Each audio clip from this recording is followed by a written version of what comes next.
Welcome to the Bare Naked Shrinks. Hello, hello. Welcome to the very first episode of the Bare Naked Shrinks with me, Dr. Danyale McCurdy-McKinnon, and my fabulous co-host, Dr. Courtney Simpson. Hey. Hey. We are going to be stripping down disordered eating and negative body image for you in each and every episode. Over the course of this first season, we will bring you various experts in the field to better understand disordered eating and body image. A little later in the show, I am going to blind you with science and talk about some of the neurobiological underpinnings of disordered eating, and then Dr. Courtney is going to interview me. But to start things off, this is a little segment we are going to call Cake and Crap. Okay, so my cake, so I'm going to break the rules like right off the bat. I kind of have a cake and a half and a crap and a half. So the cake was getting my hair cut because I haven't had my hair cut in about 8 months. Shout out to Rachel at Nova Art Salon. Also shout out to my colorist, Sasha, who did not do this color and was going to murder me when she sees this, but that's okay. And the other half cake, which is half cake, half crap in the same, was potty training lively. How's it going? So I have a 3-year-old. We're pulling her from her home daycare and putting her in like a proper Montessori. And by 3 years old, you have to be fully potty trained. And we were really lazy. With my first kid, we potty trained him at 20 months, like militant. And with her, we were like, it'll be fine. Fast forward to her holding in her poop, classic anal retentive, like psychologist with an anal retentive child. That's fun. And her pediatrician was like, don't potty train her. Like, it'll be a disaster. Well, he thought maybe she'd hold in her poop for like 3 months. No, it lasted a year and a half. So here we are. We're stuffing her with Miralax. So it's like skid marks every day, and she's finally pooping. But she is mostly, like, I would say 95% potty trained after a week a week of legit trying. The crap is the crap, and the cake is that she is potty trained. And then the other crap, I texted you about this. We had a like 4.5 earthquake in LA, and the epicenter happened to be, I don't know, like 5 blocks from my house.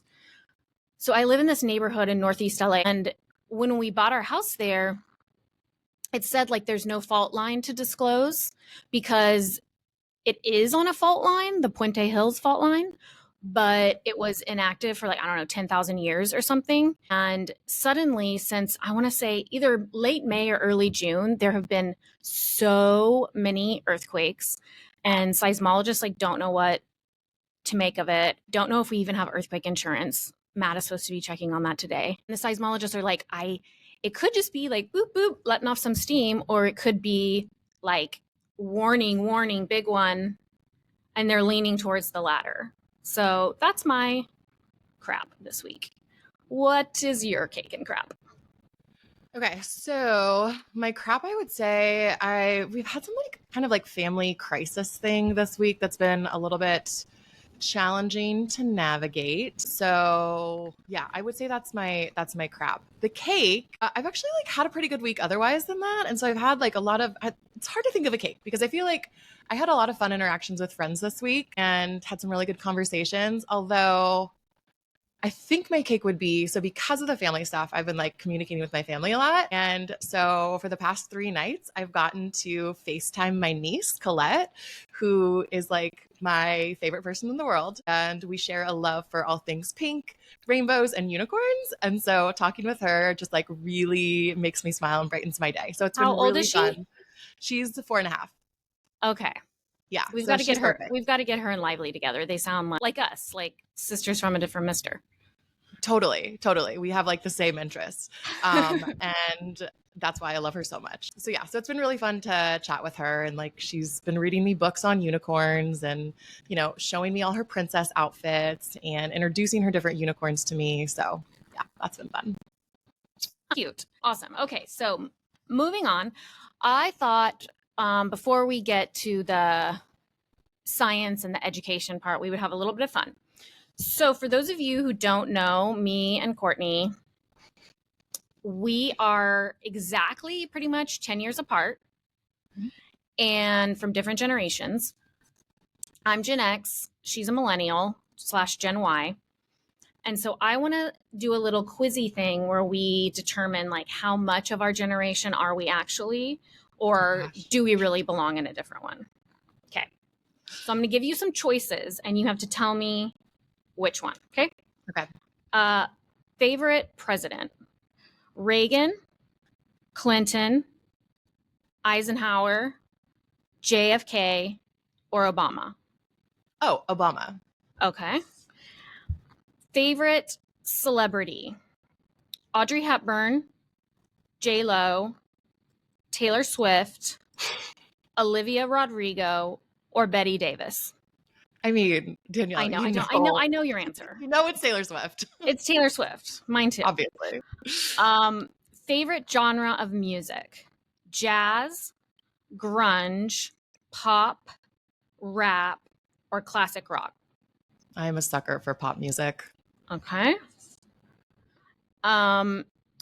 Favorite movie of these options: Gone with the Wind, Singles, of your heralded Seattle, The Marvel Universe, Mean Girls, or The Graduate? Mean Girls, definitely. I knew you were going to say that too. Although it did not age well. No, it didn't. It really didn't age well. I haven't seen the new one. I did see the on Broadway version with Renee Rapp, but I haven't seen the new one. I saw the new one. It's a musical, so I'm not a huge musical fan, to be honest. Which the Broadway one is too, so I feel like I might like it because I had at least a taste of the Broadway version. But anyway, okay, your high school uniform. Did you go to a private school? For 1st through 8th grade. Okay, so but not in high school. Okay, so you didn't have to wear a uniform. So what I mean by uniform is like your go-to outfit: collared shirt with a midi skirt, coordinated loungewear, a dress with gloves and a hat, floral dress with a leather or a jean jacket, or low-rise jeans with a midriff? Low-rise jeans with a midriff. I should say mine too, I guess. So Obama was mine, Taylor Swift was mine, classic rock was mine, Mean Girls was mine, and I did a floral dress with jean jacket. I was a jean jacket person. Oh, my son wears my jean jacket now that I used to wear. Okay, so which one of these would best define your childhood experience? You experienced economically hard times growing up, but it was followed by prosperity. You were a latchkey kid. Do you know what latchkey even means? Yes. Grew up as a child of divorce, sheltered, overprotected, and indulged. Your parents, this is another category. Your parents talked to you about emotions and the importance of mental health, or you grew up being promised the American dream and you're now perceived as ambitious or possibly greedy. Wait, was the growing up divorced, was that also with people being sheltered and overprotected? Yeah. Okay. Because I would say like definitely grew up sheltered and overprotected, but my parents didn't divorce until later on in life. So what was the last one again? Parents talk to you about importance of mental health, or in the American dream. Yeah. The American dream one. And yes, definitely ambitious. So probably that one then. It's the best. And then and mine is latchkey kid. Literally started staying home by myself at 9 years old. Thanks, Dan and Patsy. I know you're going to listen. But like literally it was like 15 minutes in the morning and like 20 minutes after school. But as a 9-year-old, that's intense, especially an anxious 9-year-old. Yeah. Definitely. Okay. Out of these core values, what resonates with you the most? Dedication and sacrifice, equality, inclusivity, making meaning, skeptical and cynical. Oh my gosh. Well, it's really a tie between equality and inclusivity. I figured, but you got to choose one. Equality. Okay. And then money is a status symbol, to be spent, to be saved, something to be prudent with, or to be invested. Well, I know both of us probably will choose to be spent. I actually chose a status symbol because I mean, and I do spend money, but I think that's part of it because it's like, Totally. it looks like I have status, maybe. Is that it? Yes, I understand. I mean, and you and I grew up very different. You grew up like Totally. with Very different. total comfort financially, and I grew up in like just like a very blue collar, like working class family. My parents now are like millionaires because they're like super smart with money and invested, something that I apparently did not learn from them. But yeah, I mean, literally there were times where we just had mac and cheese and hot dogs. And I always wanted like Limited 2 was like the coolest. And I got one sweater from Limited 2 in 8th grade. And I was so excited. I wore it twice in 1 week and totally got made fun of. That sucked. Oh, that's actually really sad. Kids were mean in the, was that 80s? Oh my gosh, kids were terrible. I mean, I would never go back to middle school. That was rough. Okay, so let me tell you the results.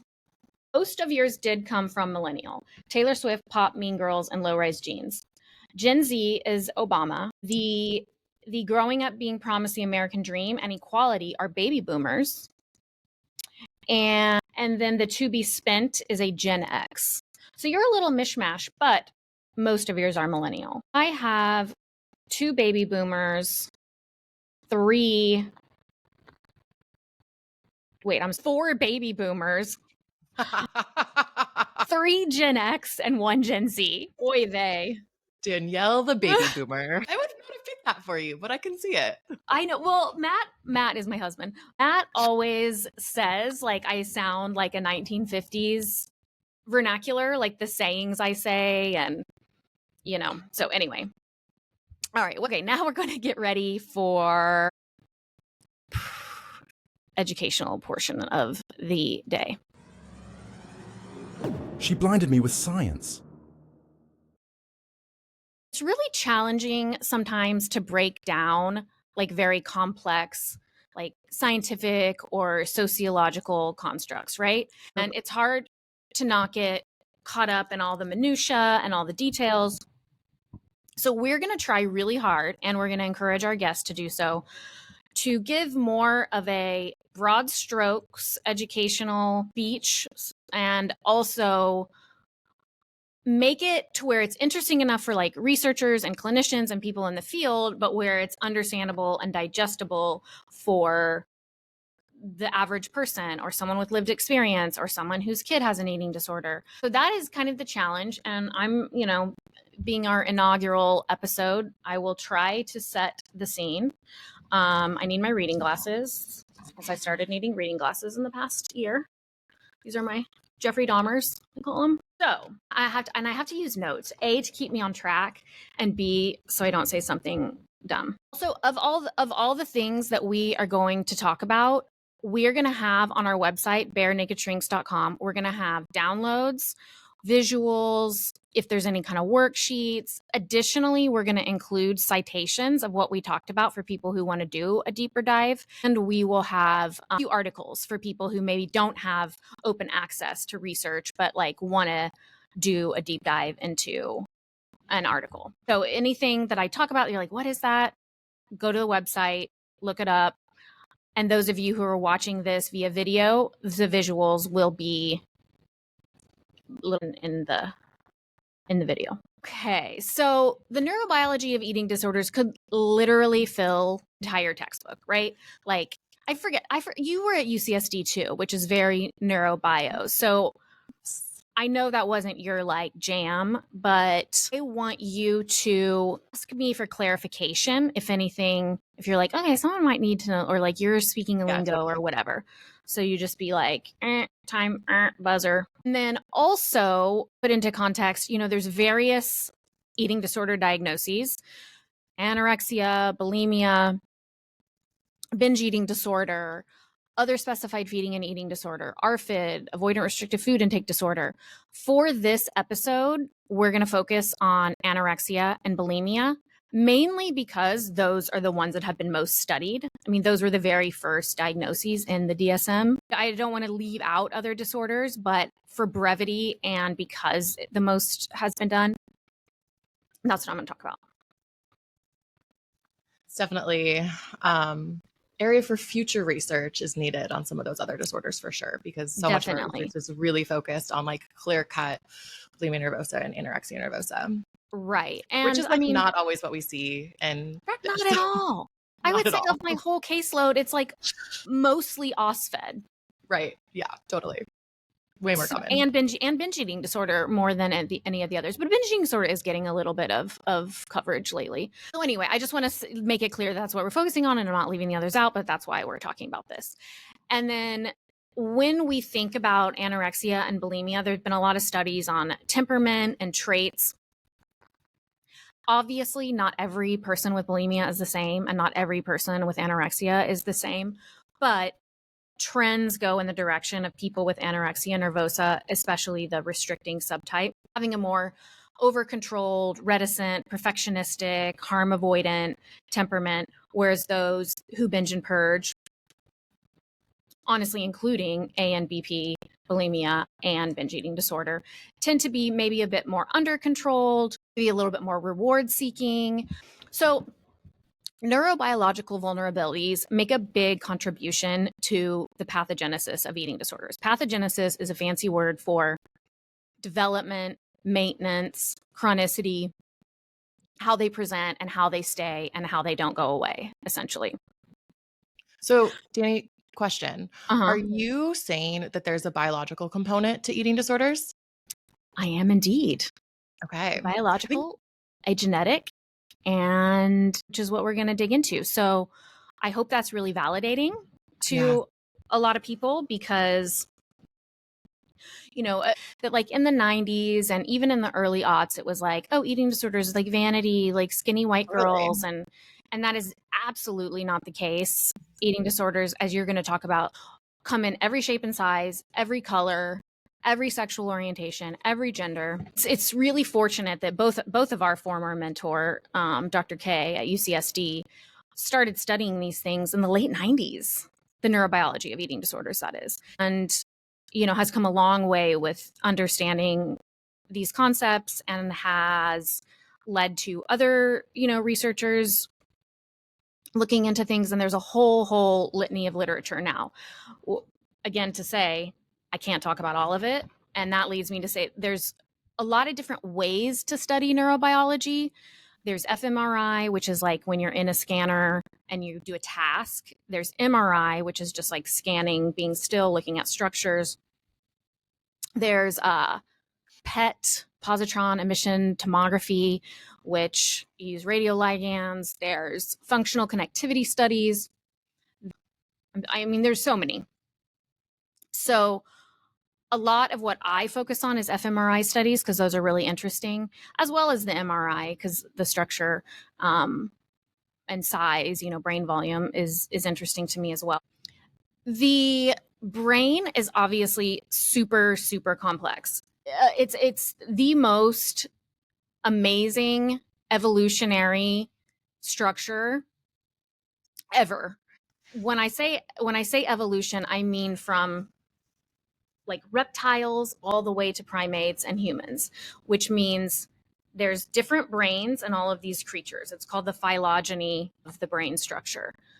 That means that in the brain, if you're looking at it, and there's visuals for this, the innermost part is the oldest part of the brain, as well as the back and lower part.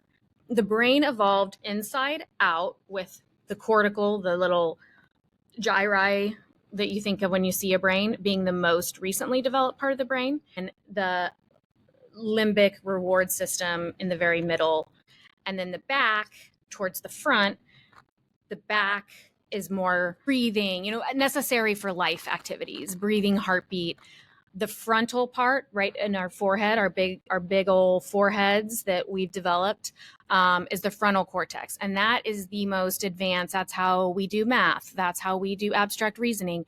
And it also is accounted for a lot of emotion. So I'm just kind of giving you that brief little primer to think about when we're talking about these, and if you want to look at pictures.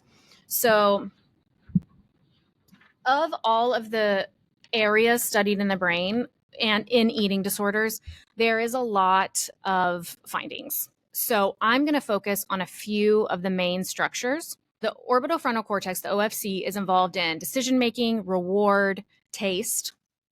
The dorsolateral prefrontal cortex, DLPFC, is involved in functions like working memory, reasoning, inhibition, and it's sort of the highest cortical area that is involved in motor planning. Anterior cingulate cortex, the ACC, is attention, paying attention, error detection, emotion, anticipation.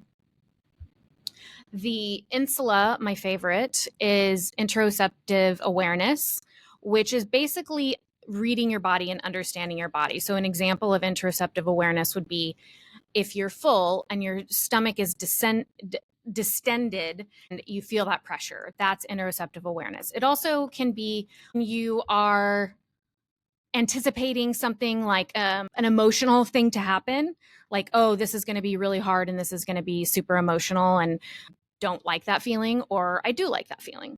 And then the last structure is the amygdala, which the amygdala is responsible for mostly negative emotions. It's definitely more primal in its origin. You think about it, it responds to fear stimuli that produce anxiety. You have PTSD, it's activated along with the hippocampus, which is the memory part of the brain.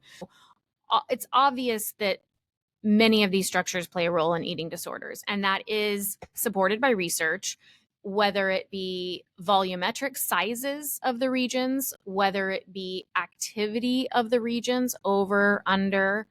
And I'm going to include in the download portion some of the specific differences for people to look at. But the take home of the brain regions section of this conversation is that there's a lot of overlap between thinking, emotion, and eating. And in individuals who have or have had eating disorders, there are aberrations, differences from healthy controls, people who have never had an eating disorder. And this has been studied for the most part. A lot of these studies are in recovered individuals to take out the confounding effects of, starvation or malnutrition.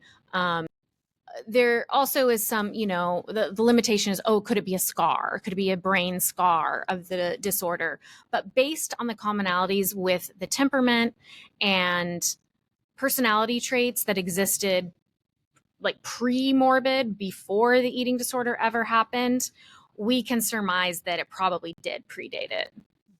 And it is a risk factor versus a scar. Two more studies I'm going to tell you about. There was another study done at UCSD that I was a part of where individuals who had recovered from anorexia and bulimia were exposed to tastes of either sugar or Splenda in the fMRI scanner repeatedly. So, you'd have repeated exposures to sugar, or you were in the group that was repeated exposures to Splenda, and control subjects were in this as well.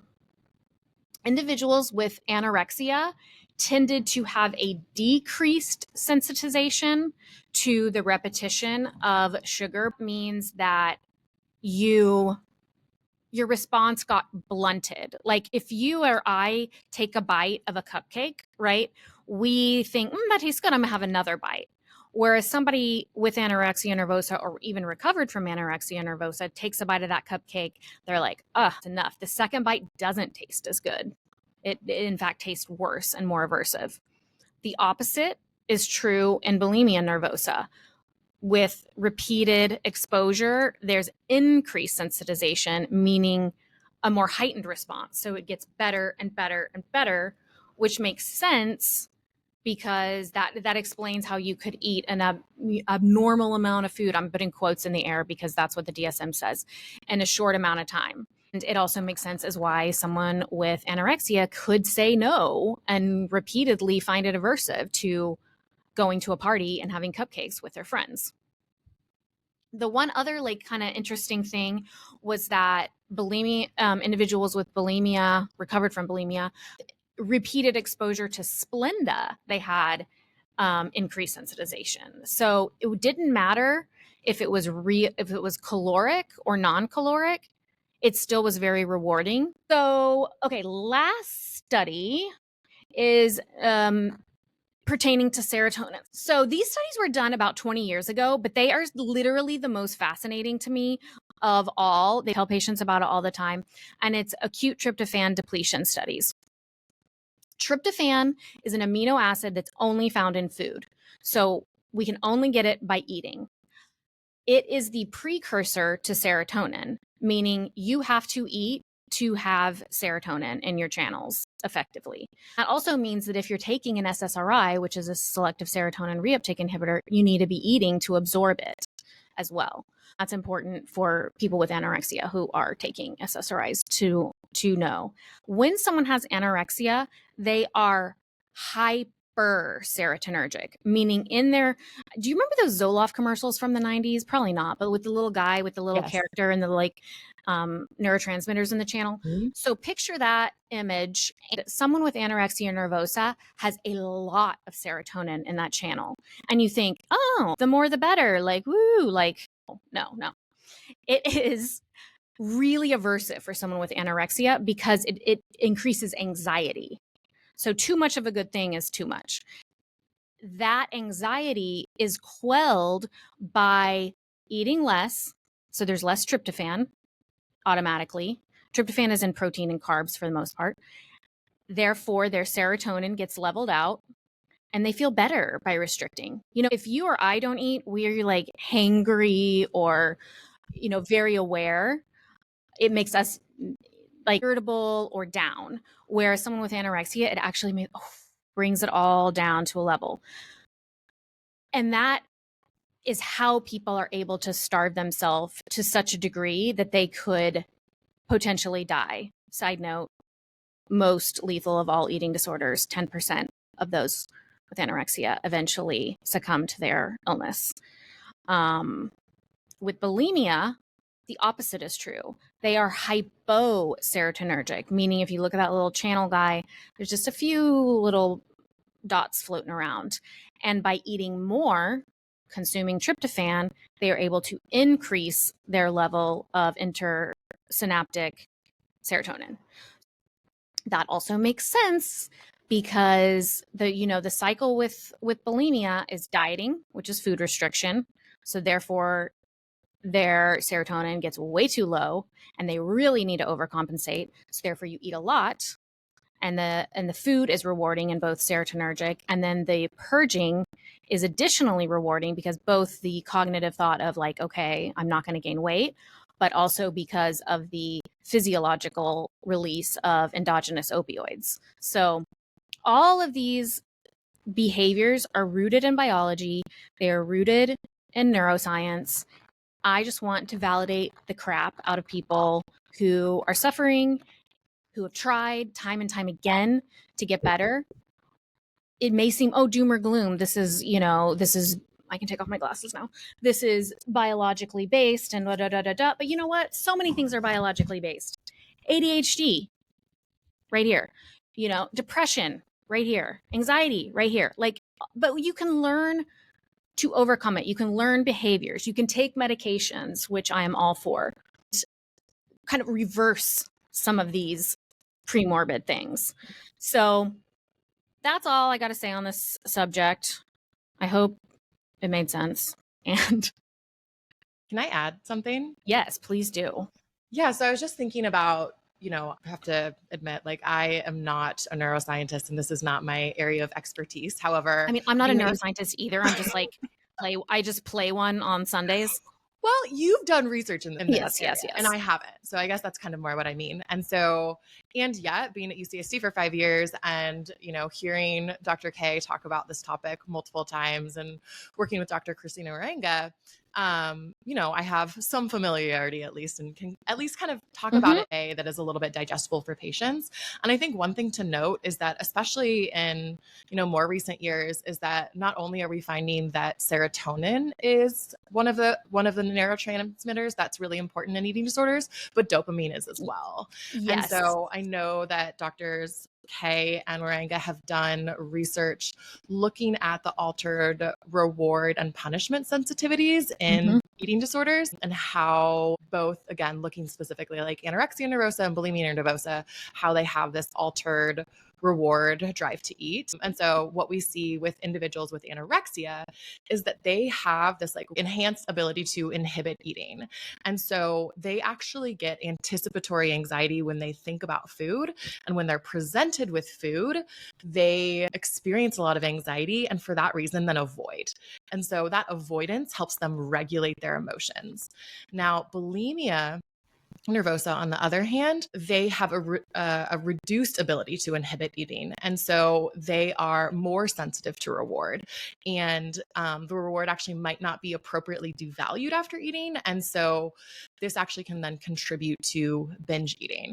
And so I think it's important to talk about that reward and punishment sensitivity. And I think I remember at one point UCSD, I can't remember exactly who came up with these metaphors, but basically they were talking about with anorexia that the dopamine kind of signals like putting on the brakes of a car, right? And so we think about how individuals with anorexia, when they experience food, the brakes kind of come on and they want to halt. They experience a lot of anxiety.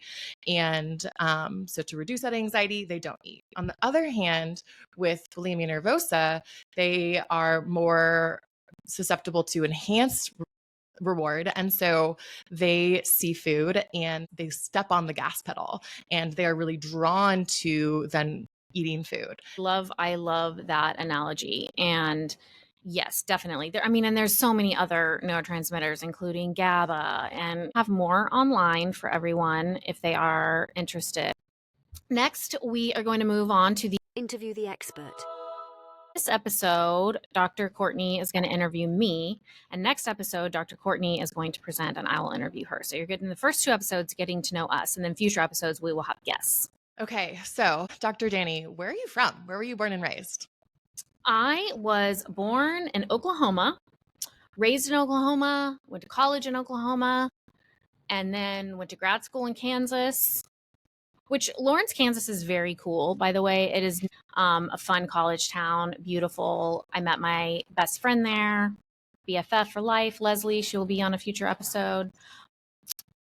But I'm not a Midwest or Southern person. In some ways, I guess I am. But like, I never saw myself being there. My parents tell me a story of coming to LA when I was like 4 or 5 or something. And we were on the Hollywood Boulevard and they bought me those like star sunglasses. And I was like, I've arrived. I don't even know where I learned that. Like, I was not meant to be born there. And I like big cities. I like fancy things. My other BFF, Kim, in New York, says I was a queen in a past life who got demoted. That's accurate. Okay, so one of my other favorite questions to ask people is, if you were not a psychologist, what would you do for your career? I would have been an FBI agent. Really? Tell me more. Why? I love problems. I love solving problems. Obviously, you have to know about psychology if you are an FBI agent. Figuring out how people think, what they do, what makes them tick, why they do certain things, understanding the biology of criminality. And I think because, looping back to that first question, because I was born in Oklahoma in a pretty like gender stereotypical confirming society and family, like law enforcement was like not an option. That was not even remotely. It was like, oh, you're good at analyzing and math and science, you need to be a doctor. Yeah. It was not like, oh, you could be an FBI agent. But yeah, I still kind of dream of it. Like, I'm like, no, I've done too many bad stuff in my past. They wouldn't take me. They wouldn't take me. I'd get ruled out. They'd try to do a Google search and probably too many things would come up. So way too many things. Okay. What is like the most embarrassing or funniest thing that's happened to you with a patient? Oh, with or a in the patient? therapy room? I can think of like other So I don't know if you know this about me. Embarrassment and shame are foreign emotions to me. I I'm a little honestly, I know baffled. I don't get embarrassed hardly. I legitimately cannot think of a single time I've ever felt shame in my life. Oh my gosh, that's like my biggest emotion ever. Or Yeah, it's really, more, not the biggest, the one that I have the hardest time with, excuse me. So I feel it a lot and I really dislike it. yeah, Fascinating. I mean, What about like funniest? Like, do you have any like funny things that happen to you? Like, funny things. yeah. I have a weird, fascinating thing that happened. Okay. This was a long time ago, and I had two patients who I saw. I mean, I have multiple patients, but these two I happen to be seeing at the same time. And they were talking about someone that separate patients, did not know each other. The girl was talking about a cute guy in her building, and the guy was talking about a cute girl on his floor. I looked up their addresses and they described each other, and I realized they were talking about each other Oh my God. in Los Angeles with like, That's I don't know how many hilarious. people how many people are like 7 million? Am I totally A wrong? lot. 10 million? A lot. Like two of my patients happen to be talking about each other. I Fascinating. also, the kind of synchronicity thing, I have like so many 1 degree of separation from like one celebrity, which I can't say who it is, because I've had enough patients that have that overlap with that same celebrity. Oh my gosh. Yeah. Fascinating. So synchronicity, I would say, is like the weirdest thing that's happened. Okay. What are you hoping that people will gain from our podcast? Well, I hope they have fun. I hope they see that psychologists are real people. And yes, we can be smart, but yes, we can make mistakes. And understand eating disorders in a non-judgmental, informative, validating way, while also still wanting to get better. Like, we're not going to validate to where, it's okay, but we want you to get better. We can validate the how without validating the what. Yes, exactly. Yes. Okay. I know you have a lot of like interesting hobbies. So why don't you tell us like what some of your hobbies are? I really like makeup and fashion, to talk about some of my more superficial ones. I'm also, for those of you watching the video, I don't normally wear like so much skin, but I thought it was funny for the bare naked shrinks. Get it? I'm not really naked, but so I love fashion. I love makeup. I love hair stuff. Being a kid of the 90s, I would like read like Teen and 17, and it just, I that wanting to be a big city girl. I just dreamed of being in like LA or New York. Some of my more weird or abstract hobbies are, I really like antiques. I'll do a tour maybe of my office sometime and show some of my antiques. And I got this old typewriter from Goodwill, and literally, if it was pristine, it would sell for like $1,000. I got it for 20. I'm not going to sell it. I just want to fix it and type on it. So I downloaded a manual from, I think it was from the 1930s. It was from, or the 40s, from World War II, about how to repair typewriters. And I've been repairing it. So I look. And then I also like clocks. I like mechanical things. So clocks are very complicated structures, mechanisms. They have to be perfectly in line like an engine in order to work. So if you're interested in clocks, you're called a horologist, which I like that word a lot. And the world of horology is dying. Like, I'm on like an old clocks forum. Every single person. So it says like how long they've been a member of this forum. So many of them actually say deceased, like under like the chats, because you can like chat. It's like a Reddit board for clockmakers. Or they are super old white guys and I'm the only girl I've ever seen on this forum, younger by 30 years, I'd say. I'm just wondering what is going to happen with clocks. I have a clock that is 200 years old. It's from the Victorian era and it works like a charm and it's amazing. But like, I can fix it myself because I'm learning. But what about everyone else? And clock towers, don't get me started. There's a documentary about it. So that's another interest. Oh, and then calligraphy. Oh, and learning Mandarin. If you can't tell, I have ADHD and hyperfocus is a huge symptom of mine. What are some common misconceptions about therapy or psychology that you'd like to address? We are psychologists, not psychics.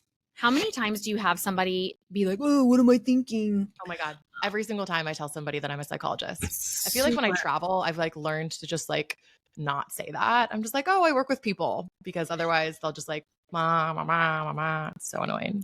Oh, you know what I say on a plane? What? That instantly makes people stop asking questions? What? I say I'm a mortician. Once have I gotten a follow-up question. Oh, that's hilarious. But I winged it. Anyway, yeah, so that is what I say. But the other misconception, other than people thinking we can read minds, I mean, it's kind of a misconception, but it's also valid. So people are like, oh, all psychologists are crazy. The word crazy is super annoying and should only be used in a fun way. A lot of psychologists have mental illness. A lot of us have diagnoses. But guess what? So does a lot of everyone. We just happen to be aware of it and talk about it. And willing to do the work. So yeah, those would be my two, I guess. Last question. How do you unwind after a long day of listening to people's problems? Nice to get to go home to my family, like it really puts life in perspective. I've also never had that much of a hard time turning it off. Like I'm able to kind of turn it on at the office and turn it off at home and appropriately compartmentalize. Your homework, you better work. Work it, y'all. A temperament quiz to see what kind of temperament you fall into, which is helpful. The more we know about ourselves, the more we know our vulnerabilities, the more we know our strengths and what to do with it. So that's your homework. And also don't forget to go to the website, barenakedshrinks.com, download. Stay tuned for our next episode, Lunch, with Dr. Courtney discussing disordered eating and body image in the LGBTQ community. And if you like what you've heard, seen so far, please follow us on Instagram, TikTok, and YouTube. Rate, review, and subscribe to the podcast.